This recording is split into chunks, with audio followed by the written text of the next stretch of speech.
Hi everybody, welcome back. I'm excited to share another meat curing video with you today. So there's a lot of different names for different cured meats, and some of them are really regionally specific. I think it's important to not get caught up on those names because you can take any piece of meat and slap on whatever seasonings that you like, and it's the same basic techniques, and it might not have a name, but it is whatever you make it. So take some artistic liberties and don't get too hung up on the fine print. This is not going to be a copa. It's not going to be lomo. It's going to be my own creation, and it's gonna be delicious. We're gonna use some white wine, just inexpensive white wine. It adds a really nice flavor. Some crushed juniper berries, pepper, and cloves, and of course the essential ingredient, we're going to be using salt to actually do the preserving. Wine does help with the preserving. It is a preservative agent, but salt is going to do the heavy lifting. If you are getting excited about curing your own meats and you're looking for more resources, this River Cottage book has been my favorite. I've read a lot of curing and charcuterie books. This one is just very to the point. They are really honest about nitrite use, and they really don't call for it in any of their recipes, which was a big deal to me. A lot of the American books that you will look at really do rely heavily on those artificial agents, and I just think they're completely unnecessary, and so I don't use them. If you're interested in that book, I will link it in the description. Whatever salt adheres to the meat is enough to cure it. All right, so that is all the salt needed for this whole muscle to cure and become shelf stable. All right, for this step, we're gonna need a plastic bag, zip top, or if you have a container that happens to be perfectly sized, you can do that too. I try to avoid plastics, but this is just so handy. We're gonna use the Ziploc bag.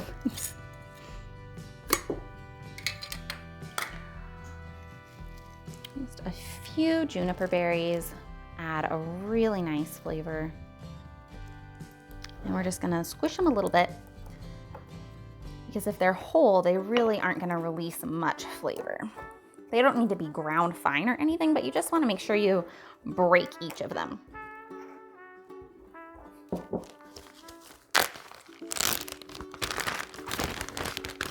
Okay, those are gonna go in.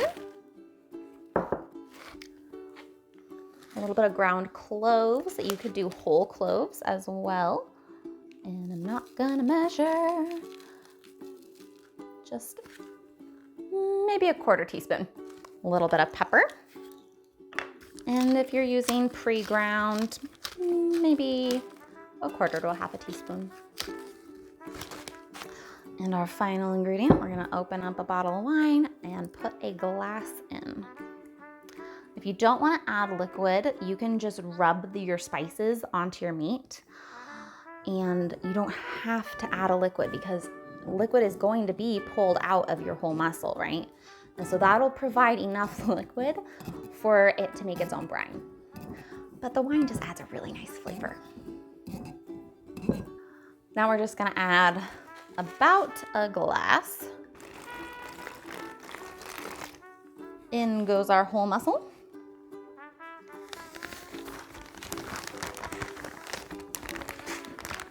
I'm going to go ahead and write on the bag the date and what is in here. Otherwise, I will forget. So the general rule for this style is that you need to let it sit in its brine for 3 days for every 2-ish pounds. So for this one, I'm going to end up letting it go maybe 4 or 5 days. And we're just gonna rub that in. And it's beautiful.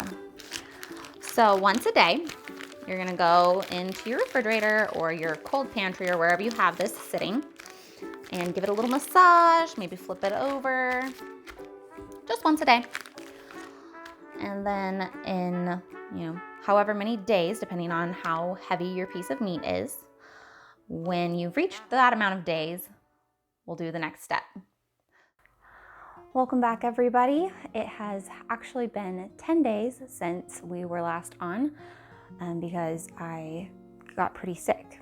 So that's not going to mess anything up, but it just has been a little bit longer than intended.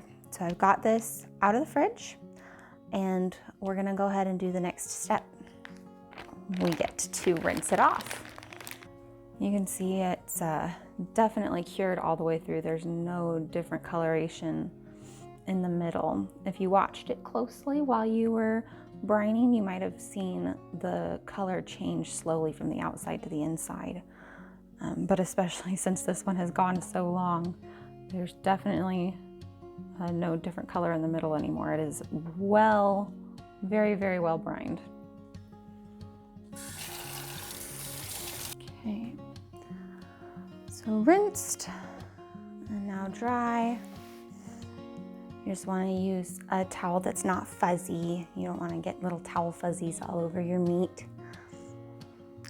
Now we're going to take some butcher's twine and get it tied up.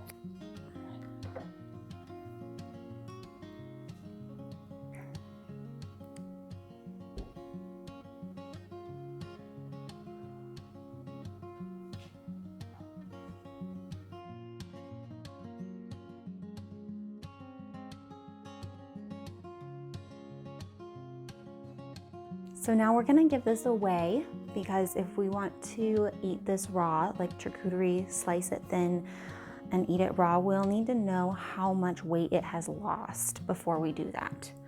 If you want to go ahead and eat this like a Canadian bacon and you're gonna fry it first, then you don't need to worry about that. You can go ahead and let it hang for 5 or 10 days and then start slicing it and frying it like you would Canadian bacon.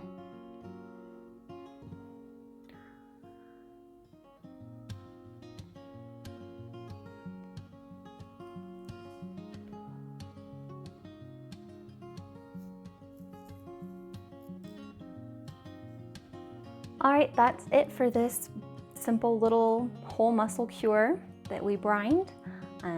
Now all that's left to do is wait, whether you're gonna start slicing and frying it in a few days, or if you're gonna be a little bit more patient and give it a month or two to lose that 30% weight and try it raw. We're at the final stage of our whole muscle meat curing, so let's go ahead and grab those and take a look.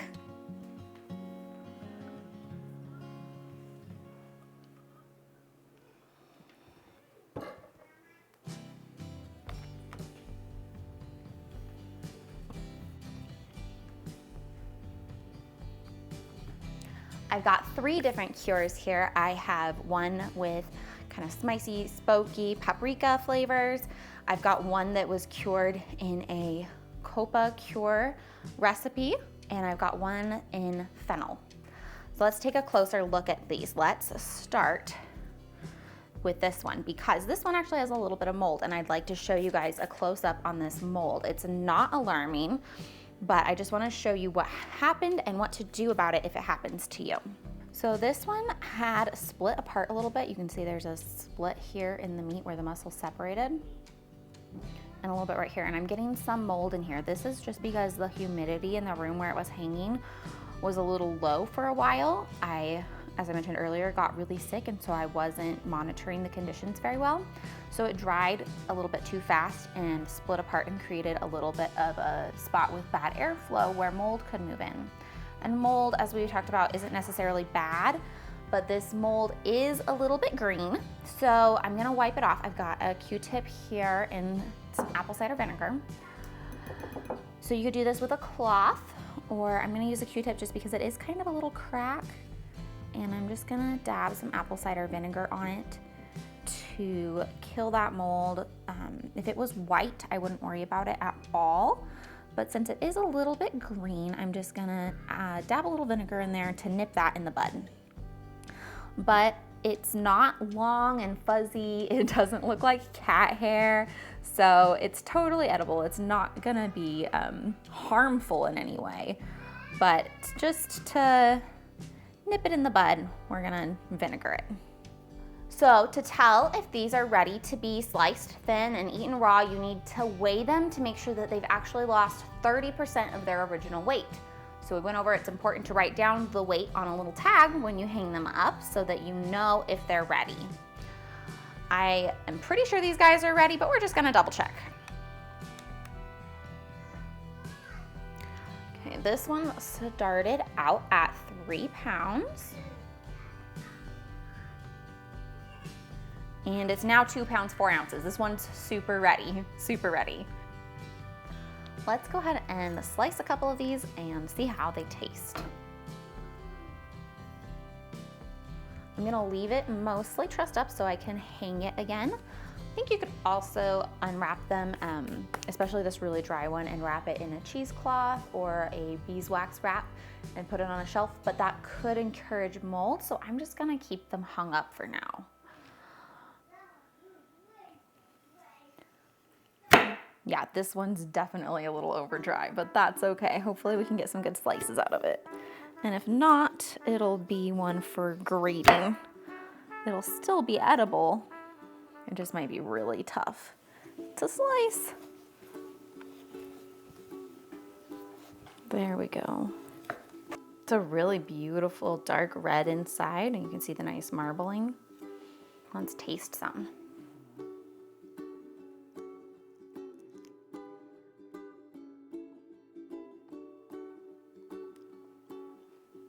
That was really good. The fennel is not too strong. It's pretty subtle, but it's there. Not too salty.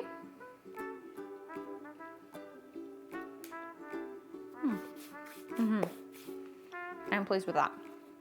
That would be great. You could fry it like bacon. This one's really dried out already. But you could fry it like bacon, crumble it up and make little, crispy toppings. You could slice it thin like this and serve it with cheese plates. Very yummy. This one was done with the Copa Cure recipe from the River Cottage Smoking and Curing book. So it was a sweet white wine, cloves, cinnamon, juniper berries, bay leaves. It smells divine, and I'm really excited to try it. This one should be much more tender because it does have the fat still on it. That really helps slow down the drying. It's a little uneven here, so I'm just gonna trim some of this fat off and then get into the nice slicing. And we've got a little bit of fat here. And we'll save these little chunks and we'll just render them and use them for cooking something. All right, let's give this one a taste. I'm gonna do a little bit of just the fat and then a little bit of the meat and see what those taste like.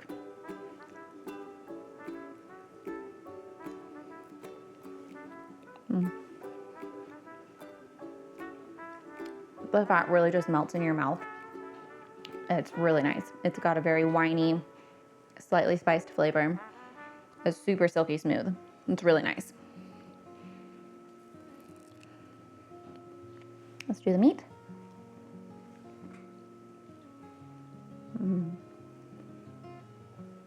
Yeah, this one is my favorite flavor. The wine and the bay leaf and the juniper, it all just really comes through nicely. It's warm and fresh, if that makes sense. It's really yummy. Again, this would be perfect on any cheese board, any snack. Super yummy. Actually, it's so delicious. I like that.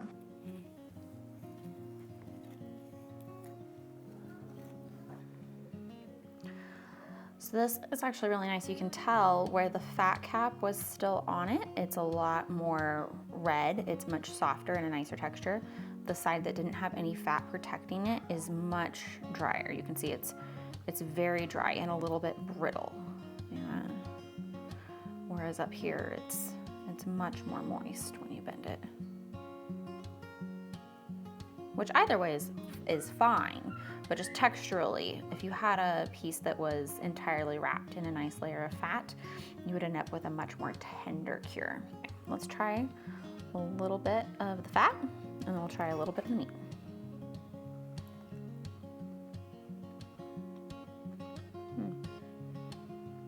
This is the paprika one. It's a lot more mild flavored in the fat than the one that had the wine cure on it, but it's still nice, very nice texture.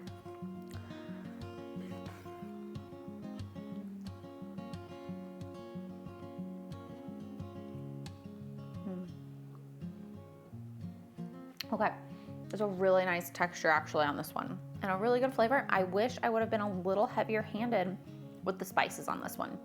It's pretty mild. I was worried about it being too spicy because there was cayenne and paprika, and those can get overpowering really fast. But now I know for the future I could definitely go heavier on this. And I feel like a red wine would have been really delicious in this. The wine really penetrates deeply and brings that flavor in. So for future, I think I will lean towards a cure with a wine in it. Those 3 whole muscle cures turned out great. They all had different characteristics. The one without any fat was a little bit dry, more like a jerky, kind of hard to slice, but delicious. The ones with more of a fat cap were definitely more tender. And I think in the future, I will definitely lean towards a brine with wine in it. That brought the most flavor. I hope you enjoyed. I hope you feel inspired to try some whole muscle cures at home. Let me know in the comments if you've ever done something like this or if you're gonna give it a try. Thanks for joining me and have a great day. If you enjoyed this video, I think you'll really like this one. Give it a shot.